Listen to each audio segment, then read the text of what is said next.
So, welcome to another Thursday on the Pagan Perspective. I'm your Thursday host, Yeka, and this week we're talking about circles, or casting circles. So, our question comes from Marcis, and I do apologize if I'm not pronouncing that correctly. And they write, could you talk about circles? How to cast circles? What's in circles? Can your altar be in the circle? So, I know that a lot of folks watching this are already going to be pretty familiar with circles. Some aren't. So I'm just going to begin by saying that a circle, casting of a circle is, could be looked at as a part of a ritual or perhaps a ritual in itself to create the space for another ritual or to create some sort of intentional space. And that space could be quite literally space, a physical area or location, or and a mental space or an energetic space or something like that. So I'm guessing if you're watching my video, this is Thursday, you have already watched Rich, Cara, and Angel's videos on this. So if you haven't, check out what they have to say about it too. But let's get into it. So a circle is going to be, the purpose of a circle and how it's done is going to be a little bit different depending on what tradition is being followed or not followed, if it's being done in a group setting or if it's being done for an individual. So it's really going to vary slightly or quite a bit.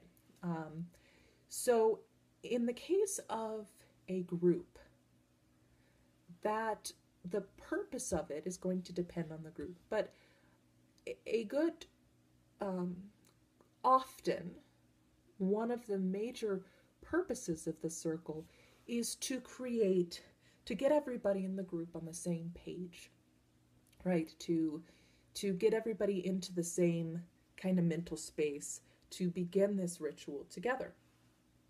And there's going to be different etiquettes.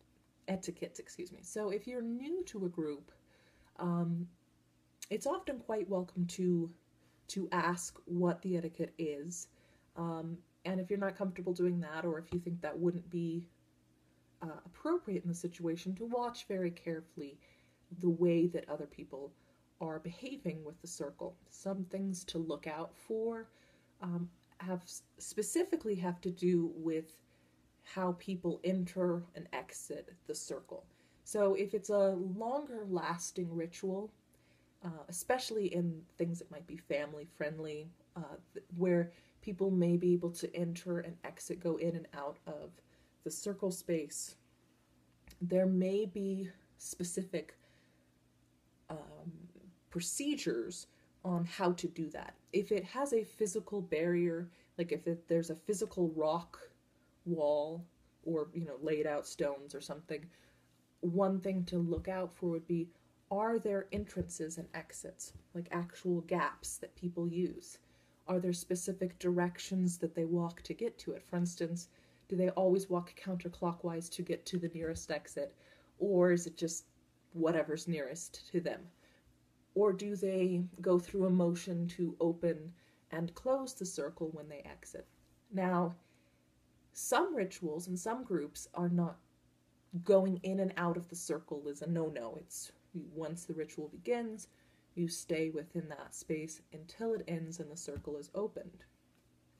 So just keep an eye out for, if it's a group that you're new to, what they're doing with that, because each group's going to be a little bit different. So if it's something that you are creating for yourself, there can be a lot of value in using somebody else's method as a way to learn what works for you. But in my view, ultimately it's about what works for you. So if you want to be able to leave the circle and enter it, or if you want to call specific deities or not into the circle, that's up to you, and looking at what the purpose of it would be. So as I mentioned before, a circle can be a physical thing or a mental thing, or both. So some people, when they cast a circle, use actually draw a circle around them that they are within, and they might do that with chalk or salt, or some people will do a smudge. And sometimes casting the circle could just be make the motion of it, right? Turning to each of the directions, or using your hand or your body, or dance or something like that. But it doesn't even have to have that physical component. It could also be something that you are visualizing. So that's something that I do a lot. I do both. I would say I would maybe once or twice a year do I actually cast a physical circle in which I use like a smudge stick or something like that.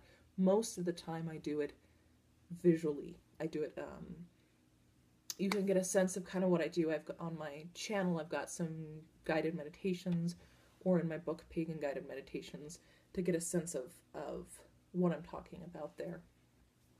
But you can create a physical space or that mental space for you to have your ritual.